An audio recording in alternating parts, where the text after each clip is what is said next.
मैं Napoleon Hill हूँ। यदि आप मुझे ये 10 मिनट पूरे होश और बिना किसी भटकाव के दे सकते हैं तो मैं वादा करता हूँ कि मैं आपके दिमाग के उस जंग लगे ताले को खोल दूंगा जिसे आपने सालों से बंद रखा है। आज आईने में खुद से आंखें मिलाइए। क्या आपको वहाँ एक विजेता दिख रहा है या फिर एक ऐसा इंसान जिसने बहानेबाजी की चादर ओढ़कर अपने सपनों की लाश को दफना दिया है? जहाँ एक ही सवाल आपके अंतर्मन को चीरता रहता है, वह सवाल है, मैं शुरुआत तो कर लेता हूँ, फिर रुक क्यों जाता हूँ? आप अकेले नहीं हैं। इस ग्रह के 97% लोग इसी कुएं में अपनी पूरी जिंदगी गुजार देते हैं।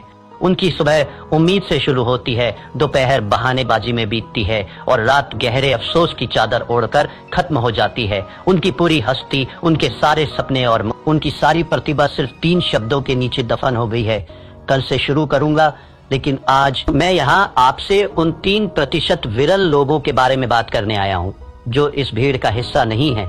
ये वे लोग हैं जो तूफानों के बीच भी शांत खड़े रहते हैं। ये वे लोग हैं जिनके पास कोई गुप्त मंत्र नहीं है, कोई जादुई चिराग नहीं है। उनके पास बस एक पत्थर जैसा कठोर नियम है।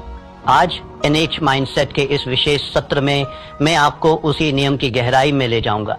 हम नेपोलियन हिल के सिद्धांतों की राख से उस चिंगारी को निकालेंगे जो आपकी नियति बदल देगी। क्या आप अपने कंफर्ट जोन की जंजीरों को तोड़ने के लिए तैयार हैं? यदि हाँ, तो ये यात्रा आपके लिए है। आइए पहले उस राक्षस को समझें जिसने आपके सपनों को बंधक बना रखा है। समस्या ये नहीं है कि आप में टैलेंट की कमी है, समस्या ये है कि आप खोखला जोश के नशे के आदी हो गए हैं। जब आप कोई नया विचार सुनते हैं, कोई मोटिवेशनल वीडियो देखते हैं, तो आपके दिमाग में डोपामाइन की एक लहर दौड़ती है।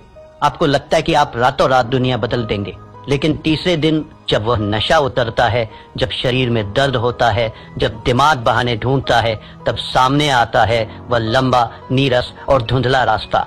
97% लोग यही दम तोड़ देते हैं। वे जोश को अनुशासन समझने की गलती कर बैठते हैं।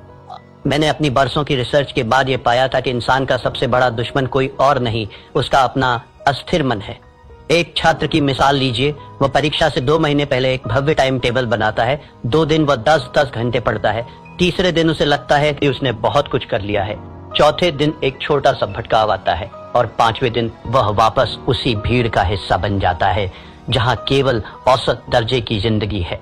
यह निरंतरता की कमी सिर्फ एक बुरी आदत नहीं है, यह आपकी आत्मा का धीरे धीरे होने वाला कत्ल है। हर बार जब आप खुद से किया हुआ वादा तोड़ते हैं, आप अपने आत्मविश्वास की एक ईंट गिरा देते हैं। एक समय ऐसा आता है जब आप खुद पर विश्वास करना ही बंद कर देते हैं। अब जरा अपनी नजर घुमाइए और उन 3% लोगों को देखिए। क्या वे हमसे अलग मिट्टी के बने हैं? क्या एलन मस्क या बिल गेट्स के पास 24 घंटे से ज्यादा का समय है? बिल्कुल नहीं। उनके पास बस एक चीज है, बोरियत को गले लगाने की ताकत। सफल लोग वह काम करने की अद्भुत क्षमता रखते हैं जो बाकी दुनिया को बोरिंग लगता है। थिंक एंड ग्रो रिच में परसिस्टेंस को सफलता का सबसे महत्वपूर्ण स्तंभ बताया गया है। हिल कहते थे कि इच्छा वह बीज है, लेकिन परसिस्टेंस वो पानी है जिसके बिना वह बीज कभी विशाल वृक्ष नहीं बन सकता। ये 3% लोग जानते हैं कि प्रेरणा एक धोखा है। वे प्रेरणा का इंतजार नहीं करते, वे अपनी प्रणाली सिस्टम पर भरोसा करते हैं। जब उनका मन कहता है कि आज रहने देते हैं, तो उनकी अंतरात्मा गरज कर जवाब देती है, यही तो वो क्षण है जहां मैं भीड़ को पीछे छोड़ूंगा। नेपोलियन हिल ने हमें जो विरासत दी है उसे मैंने 7 महासूत्रों में संकलित किया है। इन्हें ध्यान से सुनिए क्योंकि ये आपके जीवन के मंदिर की नींव बनेंगे। पहला सूत्र, निश्चित मुख्य उद्देश्य। आपके भटकने का सबसे बड़ा कारण यह है कि आपको पता ही नहीं कि आपकी मंजिल कहाँ है। मुझे अमीर बनना है, ये कोई लक्ष्य नहीं है, ये एक खोखली इच्छा है। मुझे अगले 12 महीनों में अपने व्यवसाय से 10 लाख रुपए कमाने हैं। यह एक निश्चित उद्देश्य है। जब तक आपका लक्ष्य स्पष्ट नहीं होगा, आपकी ऊर्जा बिखरी रहेगी। अपनी डायरी उठाइए और अभी लिखिए आप वास्तव में क्या चाहते हैं। दूसरा सूत्र, सुव्यवस्थित योजना। सिर्फ ख्याली पुलाव पकाने से महल नहीं बनते। आपको उन पत्थरों को उठाने का एक सटीक नक्शा चाहिए। अपने बड़े लक्ष्य को इतने छोटे छोटे टुकड़ों में बांट दीजिए कि उसे पूरा ना करना असंभव हो जाए।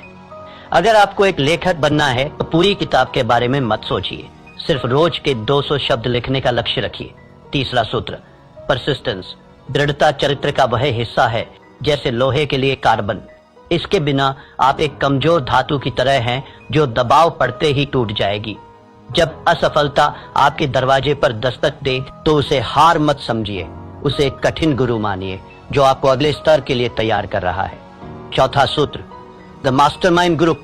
नेपोलियन हिल का मानना था कि जब दो या दो से अधिक दिमाग एक साझा उद्देश्य के लिए मिलते हैं तो एक तीसरी अदृश्य शक्ति जन्म लेती है। अकेले चलना महानता की निशानी नहीं है।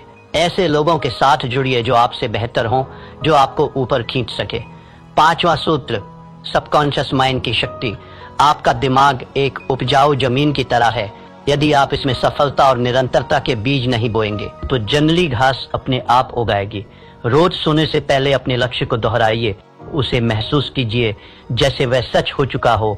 छठा सूत्र, क्विक डिसीजन मेकिंग। सफल लोग निर्णय जल्दी लेते हैं और उन्हें बदलते बहुत धीरे हैं, जबकि असफल लोग निर्णय लेने में हफ्तों लगा देते हैं और उन्हें बदलने में चंद सेकंड।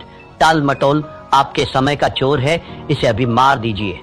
सातवां सूत्र, एक्शन ओवर थिंकिंग।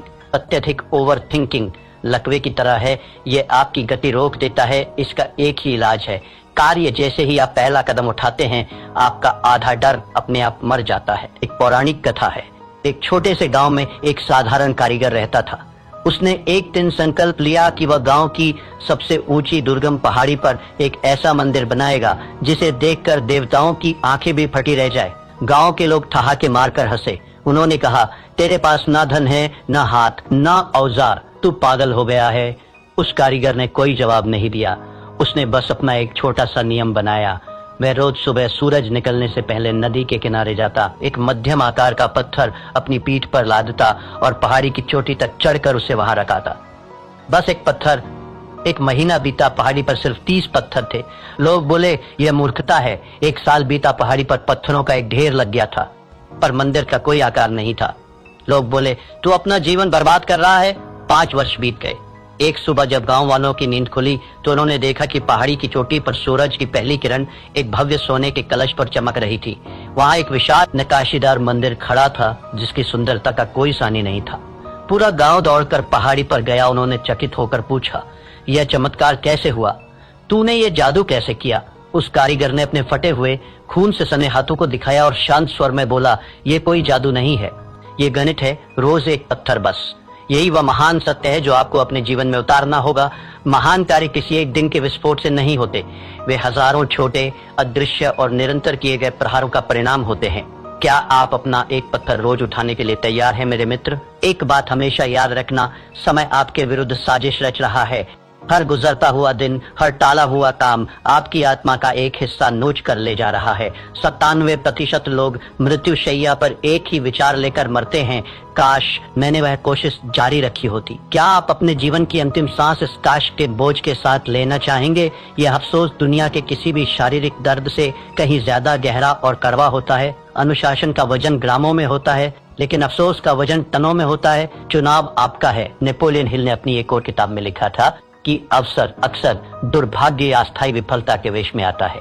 आज जो आप असफलता महसूस कर रहे हैं, जो आलस से आपको रोक रहा है, वह वास्तव में आपकी परीक्षा है। जो इस परीक्षा को पास कर लेता है वही उस 3% की श्रेणी में खड़ा होने का हकदार बनता है। जीवन के विभिन्न क्षेत्रों में निरंतरता का प्रभाव, ये सिद्धांत केवल पैसों तक सीमित नहीं है, ये मानवीय उत्कृष्टता का सार्वभौमिक नियम है। धन के क्षेत्र में यह रोज की छोटी सी बचत है। अगर आप रोज 1% बेहतर होते हैं तो चक्रवृद्धि ब्याज, कंपाउंड इंटरेस्ट के जादू से आप साल के अंत तक 37 गुना बेहतर हो चुके होंगे। यह गणित का चमत्कार नहीं, निरंतरता का चमत्कार है। स्वास्थ्य के क्षेत्र में यह रोज की 10 मिनट की सैर है। एक दिन में कुछ नहीं बदलता, लेकिन 10 साल बाद यही 10 मिनट आपको बुढ़ापे में भी जवान बनाए रखते हैं। संबंधों के क्षेत्र में यह रोज की वो एक मीठी बात है, वह छोटी सी परवाह है। प्यार कोई एक दिन का उत्सव नहीं है, यह रोज की जाने वाली साधना है। आत्म विकास के क्षेत्र में ये रोज की 10 पंक्तियां पढ़ना है। एक साल में आप 365 पन्ने पढ़ चुके होंगे, यानी एक पूरी किताब का ज्ञान आपके भीतर समा चुका होगा। ये संघर्ष बाहरी दुनिया से नहीं है, यह आपके भीतर चल रहा एक गृह युद्ध है। आपका मन एक सॉफ्टवेयर की तरह है जिसे सुरक्षा और आराम के लिए प्रोग्राम किया गया है। वह आपको हमेशा रोकेगा। वो कहेगा, आज सो जाते हैं, कल बहुत काम था, अभी मौसम खराब है। लेकिन आपकी आत्मा, वो दिव्य अंश जो आपके भीतर है, वो जानती है कि आप किस मिट्टी के बने हैं, वो जानती है कि आप अनंत संभावनाओं के मालिक हैं। आपको अपने मन का गुलाम बनने के बजाय अपनी आत्मा का सेनापति बनना होगा। नेपोलियन हिल कहते थे कि मनुष्य का मस्तिष्क जिसे सोच सकता है और जिस पर विश्वास कर सकता है उसे वह प्राप्त भी कर सकता है, लेकिन विश्वास केवल सोचने से नहीं आता। विश्वास कर्म से आता है। जब आप रोज अपना वादा पूरा करते हैं तो आपका दिमाग आप पर भरोसा करना शुरू कर देता है। अब वक्त है कोरी बातों को क्रिया एक्शन में बदलने का। मैं आपको एक चुनौती दे रहा हूं, 90 दिवसीय परिवर्तन योजना। पहला चरण, 1 से 30 दिन आदत का निर्माण। इस दौरान अपनी चुनी हुई आदत को सिर्फ 5 मिनट दें। चाहे बाहर तूफान आ जाए, चाहे भूकंप आ जाए, वो 5 मिनट आपकी जिंदगी के सबसे पवित्र मिनट होने चाहिए। यहाँ आपका लक्ष्य परिणाम नहीं बल्कि उपस्थिति दर्ज कराना है। 31 से 7 दिन, पहचान का बदलाव। अब आप केवल वह काम कर नहीं रहे हैं, अब आप वह काम बन रहे हैं। खुद से कहिए, मैं वह इंसान हूँ जो रोज व्यायाम करता है, मैं वो इंसान हूँ जो रोज पढ़ता है। आपकी पहचान बदलने लगेगी। 61 से 90 दिन मोमेंटम का जादू। इस अवस्था में पहुंचते ही जादू शुरू होगा। अब आपको खुद को धक्का देने की जरूरत नहीं पड़ेगी। अब आप एक ऐसी ट्रेन की तरह हैं जो 100 मील प्रति घंटे की रफ्तार से दौड़ रही है। अब आपको रोकना नामुमकिन है। तो मेरे साथी यात्रियों, अब आप उस तिराहे पर खड़े हैं जहां से 2 रास्ते अलग होते हैं।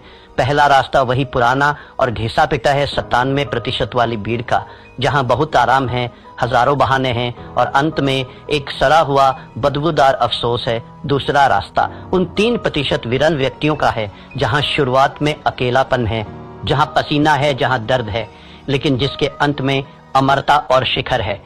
आपका दिमाग अभी भी आपके कान में फुसफुसा रहा होगा, कल से देख लेंगे भाई, आज रहने दे।